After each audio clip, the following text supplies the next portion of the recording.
আসসালামু আলাইকুম এভরিওয়ান, কেমন আছেন সবাই? তো সকাল সকাল চা খেতে খেতে মেন্টালি প্রিপারেশনস নিচ্ছিলাম, যেহেতু আজকে অনেক কাজ। আজকে হচ্ছে আমার বান্ধবী সমাজের ২ জন জামাইয়ের হচ্ছে আমার বাসায় জামাই আদরের দাওয়াত। তো মেইনলি হচ্ছে রূপা এবং রূপার হাসব্যান্ড, মানে রূপার বিয়ের পর আসলে ওদের বাসাটা ছিল আমাদের পুরান বাসার পাশেই।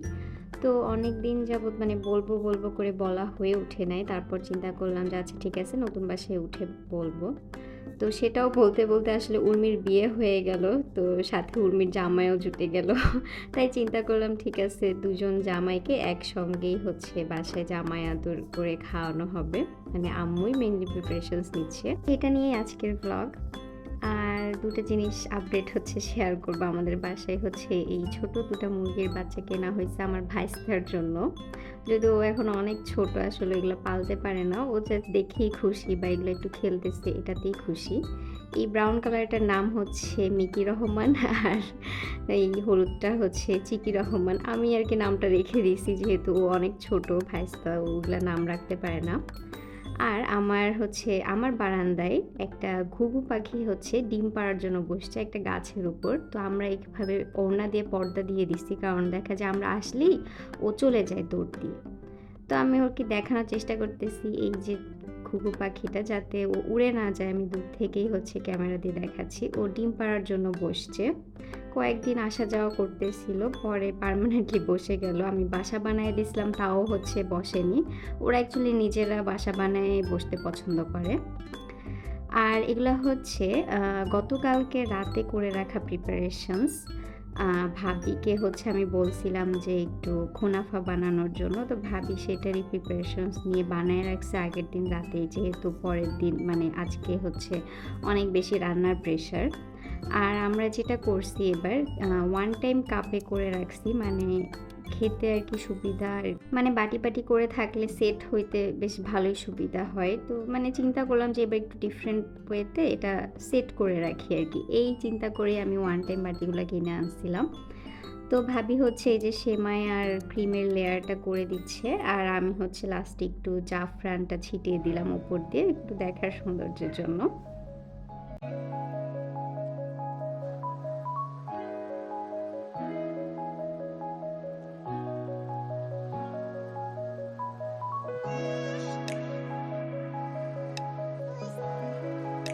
এরপর আপনাদেরকে আজকে রান্না-বান্না দেখাচ্ছি। তো আমি হচ্ছে হেভি খাবার যেমন রোস্ট, পোলাও, গরু এগুলোর পাশাপাশি একটু কিছু বাঙালিও রাখতে চাইছিলাম। তো আম্মু ওগুলাই রান্না-বান্না করতেছে। তো সাথে একটু ভর্তা, একটু ছোট মাছের চচ্চড়ি এগুলো রাখছি আরকি। তো সকাল থেকেই রান্না-বান্না চলতেছে, যদিও তাড়াতাড়ি শেষ হয়ে গেছে আসলে। আম্মু হচ্ছে এখানে এই যে রুই মাছ ভুনা করতেছে, আর চিংড়ি মাছ করা হচ্ছে, কারণ আম্মুর হাতে চিংড়ি মাছটা সবাই খুবই পছন্দ করতো। স্কুলে নিয়ে যাইতাম, রূপা খুবই পছন্দ করতো। তো এখানে চিংড়ি মাছটা করতেছে আম্মু ওর জন্য। আর পাশাপাশি আমি ২ টা ভর্তা আইটেম রাখছি। একটা হচ্ছে কুমড়ার খোসা ভর্তা, যেটা আপনারা আমার হচ্ছে রিলসে পেয়ে যাবেন। এটা একটু ইউনিক ভর্তা, খেতে খুবই মজা লাগে। আর আরেকটা হচ্ছে ধনিয়া পাতা ভর্তা। তো দুটোই হচ্ছে পাটায় বেটে নিতে হতো।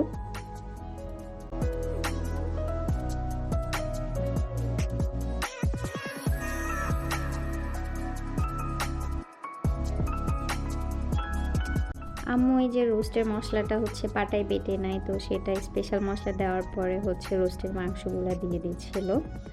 আর আমি হচ্ছে এখানে রান্না করতে বলতে আমি ২ টা আইটেমই বানাইছি। কেকও বানাইছি, যেটা একটু ড্রাই হয়ে গেছিলো। আমি খুবই স্যাড হয়ে গেছিলাম যে আসলে উর্মি খুবই পছন্দ করে আমার হাতের কেক, বাট কেকটা একটু ড্রাই হয়ে গেছিলো ওই দিন। আর আচ্ছা, যে ২ টা আইটেমের কথা বলছি সেটা হচ্ছে ভেজিটেবল করছি, আর কাবাব, মানে কাবাবটা আসলে ফ্রিজে মাত্র ২-৩ টা ছিল, তো শেষ হয়ে গেছিলো আর কি। তো ওটাই বানাইছি। তো সব রান্নাটা মোটামুটি হয়ে গেলে আমি দুপুরের পরে হচ্ছে ফাঁকা রান্না করে, মানে ফ্রিলি রান্না করছি আর কি, ভেজিটেবলসটা আর হচ্ছে কাবাবটা। তো শীতকালের শেষের দিকে তাও অনেক রকমের সবজি ছিল, তো এর জন্য আসলে শীতকালে ভেজিটেবলসটা রান্না করে বেশি ভালো লাগে, অনেক টাইপের সবজি দেওয়া যায়।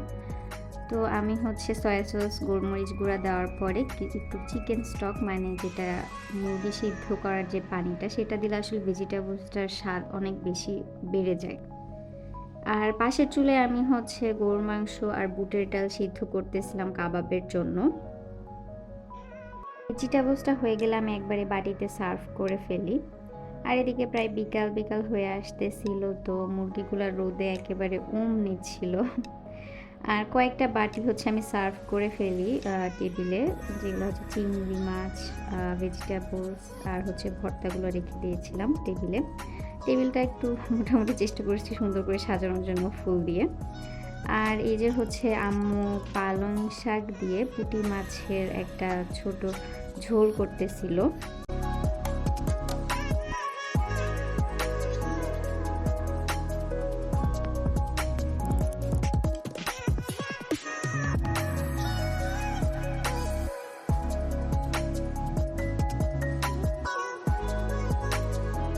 এই শাক আর ছোট মাছের চচ্চড়িটা খুবই মজা হয়। তো আম্মু ফার্স্টে মেখে নিয়ে তারপর চুলায় উঠিয়ে দেয় এবং হতে বেশি একটা সময় লাগে না।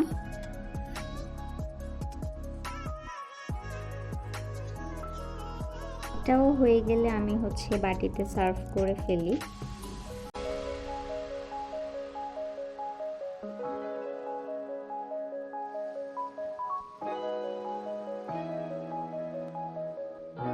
এরপর একদম বিকাল দিকে 5টার দিকে মেবি আম্মু হচ্ছে ইলিশ মাছগুলা ভেজে ফেলে, সাথে একটু মরিচ পেঁয়াজ, যেটা আমাদের সিগনেচার আইটেম, মানে ভাজার সাথে একটু মরিচ পেঁয়াজ ভাজি।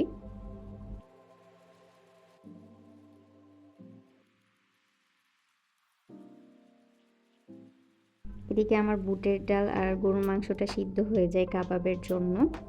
তো আমি হচ্ছে এগুলোর সাথে অনেকগুলা করে বেরেস্তা দিই। বেরেস্তা দিলে আসলে স্বাদটা অনেক বেড়ে যায়। সাথে কাঁচা মরিচ, পেঁয়াজ, ধনিয়া পাতা এগুলো দিয়ে আমি কাবাবের শেপ করে নিই। এদিকে আমি মেহমানদের জন্য ওয়েট করতেই আসি কিন্তু তাদের আসার নাম গন্ধ নাই। তো আমি শরবতের প্রিপারেশনসও নিয়ে ফেলি। আর সাথে একটু সন্ধ্যার নাস্তার জন্য আমি যে রোল বানায় রাখছিলাম, মানে এগুলো হচ্ছে রোজা উপলক্ষে প্রিপারেশনস নিয়ে রাখা হয়েছিল এবং হচ্ছে সাথে নাস্তার আইটেমের জন্য, তো সেগুলো আমি ভাজতে থাকি। অবশেষে হচ্ছে সর্বপ্রথমে রূপা এবং আশিক ভাইয়া আসে। অনেক দেরি করার পরে প্রায় 7টার দিকে আই থিঙ্ক আসছে এবং আম্মু তো অনেক গালাগালি করতেছিল যে এত দেরি করে কেউ আসে। আর আশিক ভাইয়া আমার জন্য হচ্ছে একটা শাড়ি নিয়ে আসছেন আর হচ্ছে অনেক অনেক মিষ্টি নিয়ে আসছেন। জামাই মানুষ। তো শাড়িটা খুবই সুন্দর ছিল, একটা ইউনিক কালারের শাড়ি, মানে আমার এই কালারের শাড়ি নাই অ্যাকচুয়ালি। আর এই তো হচ্ছে মিষ্টি, লাড্ডু নিয়ে আসছিলেন ভাইয়া। তো আমি নর্মালি মিষ্টি খুবই কম খাই, কিন্তু এই লাড্ডুগুলা এত মজা ছিল, মানে আমি জাস্ট রেজিস্ট করতে পারিনি আমাকে। প্লাস উর্মিও হচ্ছে লাড্ডু এবং মিষ্টি নিয়ে আসছিল, সেগুলো আমি আসলে ক্লিপ নিতে ভুলে যাই। তো এই যে হচ্ছে রূপা, আমি বলেছিলাম যে শাড়ি পাঞ্জাবি পরে আসতে জামাই বউকে, তো ওকে অনেক সুন্দর লাগতেছিল। উর্মিকেও মাশাল্লাহ অনেক সুন্দর লাগতেছিল। আমি এদিকে নাস্তা দিয়ে দিই ভাইয়া আর রূপাকে, আর ওদিকে কাবাবগুলা ভাজতে থাকি। উর্মি তখনও এসে পৌঁছায় নাই, আর উর্মিকেও অনেক সুন্দর লাগতেছিল মাশাল্লাহ, মানে সবাইকে আসলে শাড়ি পাঞ্জাবিতে মানে বোঝাচ্ছিল একজন জামাই বর আসছে আর কি। মেহমান আসার পর আসলে আমি অনেক কিছুরই ক্লিপ নিতে ভুলে গেছি। আমি জানি না মানুষ যারা ব্লগ করে তারা কিভাবে সব মোমেন্ট ক্যাপচার করে। আমি আসলে একটা কাজ করতে গেলে আরেকটা ভুলে যাই, রান্না করতে গেলে দেখা যায় ব্লগ হয় না, বা গল্প করতে গেলে আমার ক্লিপ নিতে মনে থাকে না। তো এখানে আমরা হচ্ছে বেডে বসে গল্প করতেছিলাম, আর ওইদিকে ছেলে মানুষগুলা ড্রয়িং রুমে গল্প করতেছিল। তো নাস্তা দেওয়ার পর প্রায় সময় হয়ে আসছিল আসলে রাতের খাবারের জন্য। তো আমি হচ্ছে জামাইদের জন্য একটা বিশাল প্লেটার সাজাই। এটাকে কি বলে আমি জানি না, আমাদের দেশে মেবি হচ্ছে শাক্করখানা বলে বা কিছু, এটা আমি শুনছিলাম। তো আমার খুব ইচ্ছা ছিল যে জামাইদেরকে এভাবে বিশাল প্লেটে হচ্ছে আমি সাজায় খাবার দিব। তো অবশেষে আমি আমার ইচ্ছা পূরণ করতে পারছি। তো সুন্দর করে সাজায় নিয়ে আমি ওনাদের সামনে পরিবেশন করছি।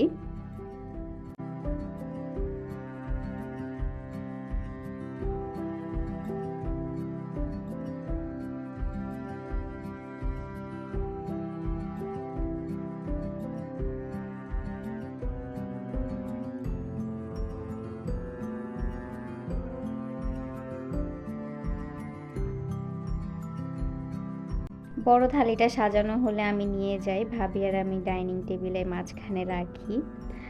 আর হচ্ছে সব খাবারের আইটেমগুলা আমি দেখানোর চেষ্টা করতেছি যতটুকু ক্লিপ নিতে পারছি আরকি।